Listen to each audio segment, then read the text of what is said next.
sukses selalu dimulai dari hormat akan orang tua.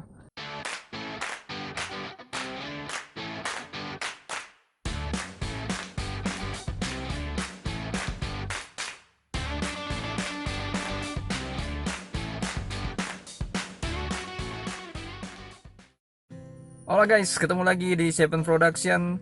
Dan kali ini kita akan coba ngebahas tentang pengalaman gua seputar magang ketika masih kuliah, atau bahasa anak perhotelan tuh on job training.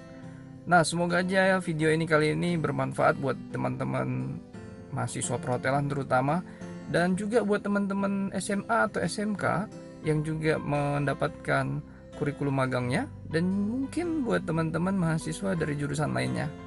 Seperti apa pengalaman gue? Yuk, langsung aja ke TKP. Nah, jadi teman-teman, pada saat gue kuliah dulu, kita itu D3 ya. D3 dapetin 1 kali magang di pertengahan atau di semester 3. Nah, pada saat itu gue itu punya 2 pilihan yang gue berikan ke prodi, program studi, bahwa gue pengen pilihan pertama ke Malaysia, hotel apapun itu. Pilihan kedua gue pada saat interview, gue juga bilang gue pengen di Malaysia. Intinya gue pengen ke luar negeri, tapi gue menyesuaikan dengan kemampuan bahasa Inggris gue. Nah, gue ngerasa Malaysia lebih baik daripada yang lainnya karena di sana ada bahasa Melayunya, sehingga kekurangan gue dalam bahasa Inggris bisa tertutupi.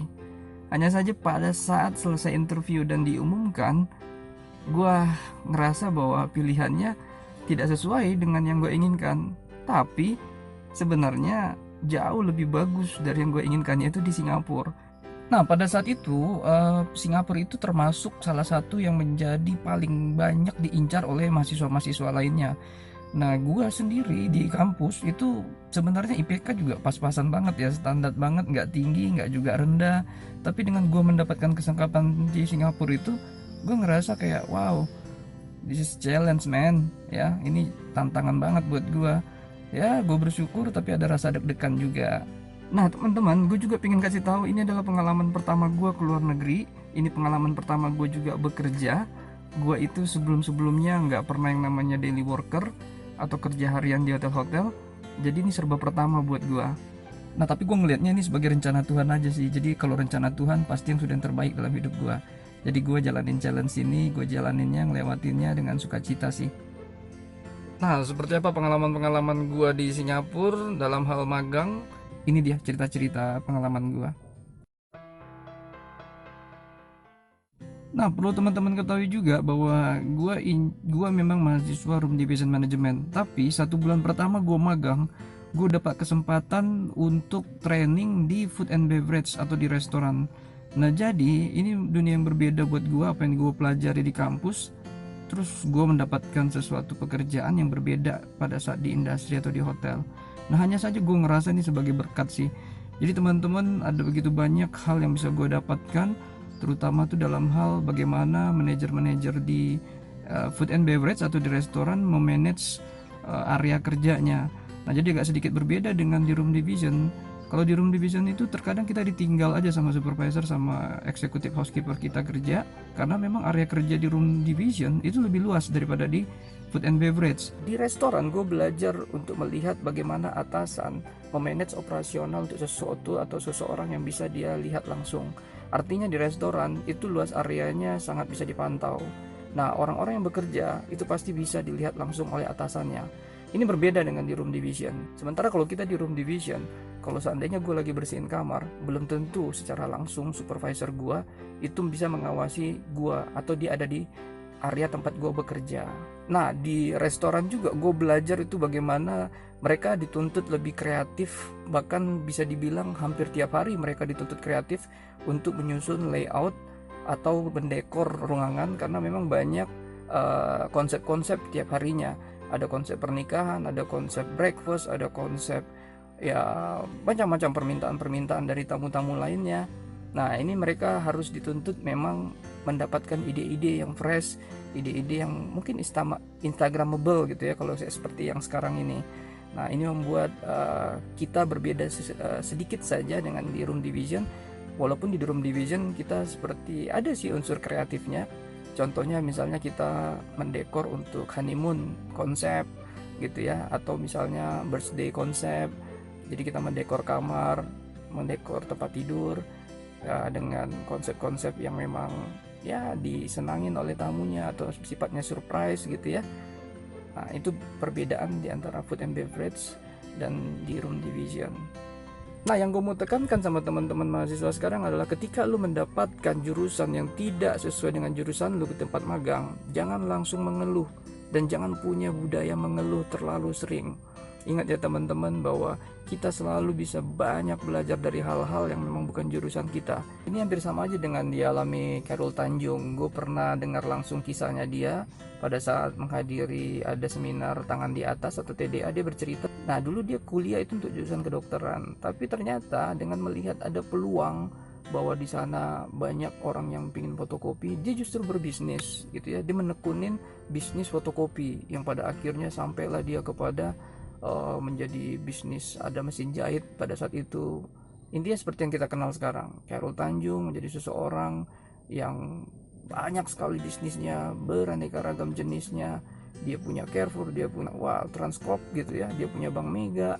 Jadi banyak sekali. Nah teman-teman, jangan terlalu mudah untuk menyerah, jangan terlalu mudah untuk komplain. Justru lu harus bisa melihat komplain seseorang itu sebagai sebuah peluang. Apa saja yang orang keluhkan, lu harus bisa jawab itu, penuhi itu, dan itu akan menjadi keuntungan buat lu. Sama seperti Khairul Tanjung, dia lihat orang lagi butuh untuk mesin jahit atau konveksi sifatnya, dia minta dana investor, ya, dia penuhi di situ dan dia mendapatkan keuntungan. Jadi sekali lagi gue mau tekankan buat teman-teman semua, apapun yang lu dapatkan untuk sesuatu yang lu tidak inginkan atau yang tidak menjadi jurusan lu, itu bukanlah sebagai masalah besar. Justru itu terkadang menjadi berkah tersendiri.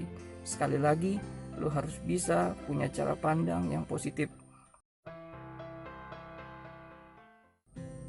Nah, yang kedua pengalaman yang ingin gue share teman-teman adalah tentang masalah komplain. Jadi setelah gue pindah ke housekeeping, gue mendapatkan komplain bertubi-tubi itu. Nah, salah satunya adalah ketika tamu pertama kali meminta kamarnya di setup menjadi 3 orang gitu loh. Sementara kalau kita selesai membersihkan kamar, biasanya kita akan men-setupnya menjadi 2 orang saja atau 2 packs. Nah, gue kelupaan gitu loh. Gue kelupaan untuk men-set.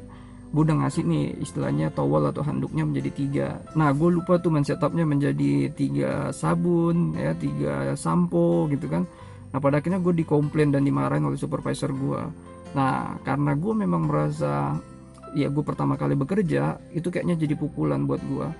Gue masukin dalam hati, dalam perjalanan pulang kembali ke kos juga gue terus kepikiran, besoknya masih kepikiran. Nah, sehingga keesokan harinya gue juga melakukan kesalahan yang sama. Tamu-tamu kembali komplain, jadi gue masukkan semuanya ke dalam hati apa yang dikatakan supervisor gue. Memang rada-rada kasar sih supervisor di sana. Maaf kata tuh mereka sampai mengeluarkan kata-kata kayak citit gitu ya, lu ngerti lah maksudnya kan.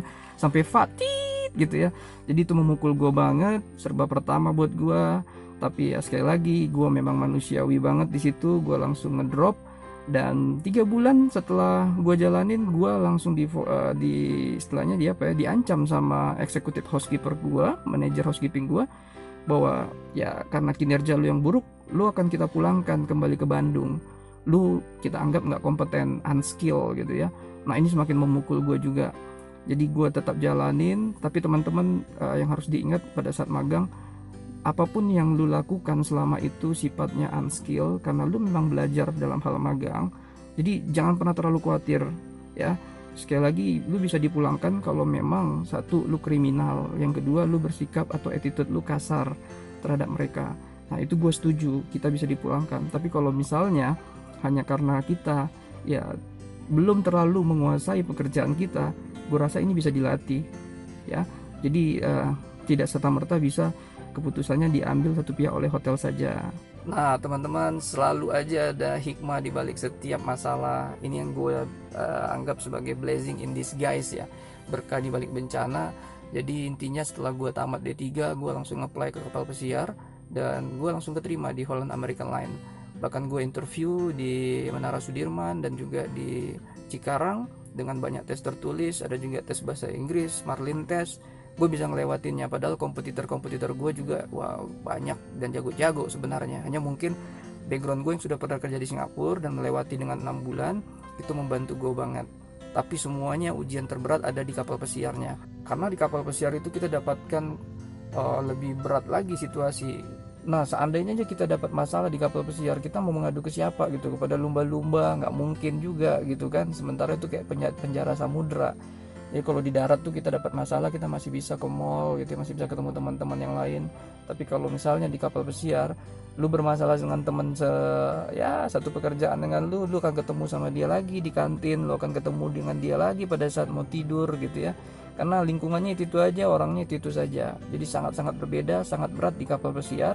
Tapi sekali lagi, pengalaman 6 bulan di Singapura, mental gua benar-benar diuji di sana, dan gua ngerasain berkahnya adalah pada saat gua memang selama kurang lebih 1 tahun di Holland America Line, dan gue juga dapat pengalaman di satu kontrak juga di AIDA Cruise Line, kapal pesiar kedua gua. Nah, jadi sekali lagi teman-teman, selalu ada hikmah di balik bencana. Jangan langsung cepat putus asa, jangan terlalu cepat untuk mengeluh. Percayalah bahwa yang harus kita cari pertama kali adalah ucapan syukurnya terlebih dahulu.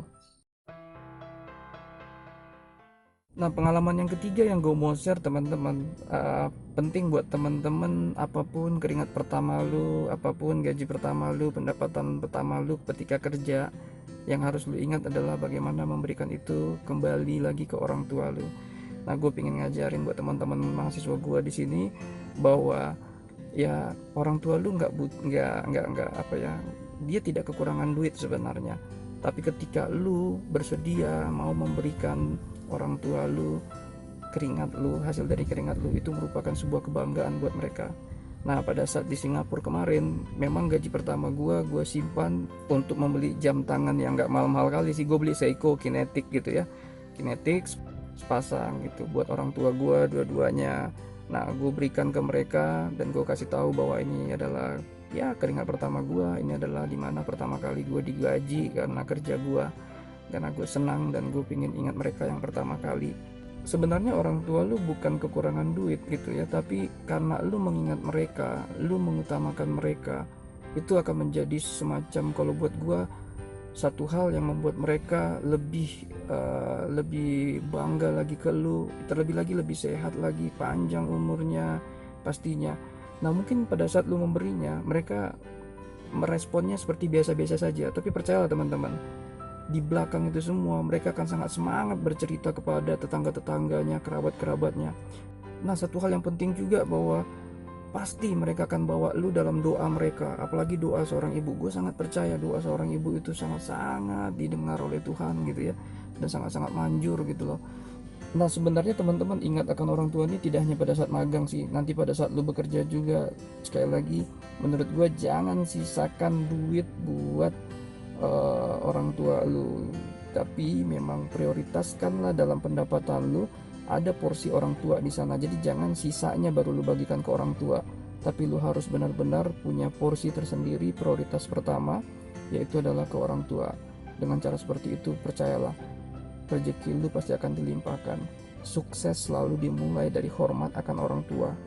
Jadi buat teman-teman gua, sekali lagi, jadikan orang tua lu prioritas pertama. Nah, karena banyak dari kita yang lupa dulu, orang tua kita itu rela nggak mau beli baju baru dan pakai baju-baju yang sobek-sobek hanya supaya anaknya punya baju baru, dan dia selalu mendapatkan misalnya makanan dari tempat dia bekerja, dan itu akan dibawa dia pulang supaya anaknya yang memakannya, bukan untuk dia. Nah, saat ini teman-teman, kita yang harus mengingat kebaikan mereka, dan harusnya kita yang gantian untuk memberikan atau memprioritaskan mereka untuk menerima pendapatan dari kerja kita. Nah, itu aja teman-teman sharing gua tentang pengalaman on job training atau magang selama 6 bulan. Semoga bermanfaat buat teman-teman, dan sekali lagi jangan lupa zubrek, jangan lupa subscribe, like, dan komen. Thank you very much and God bless you all.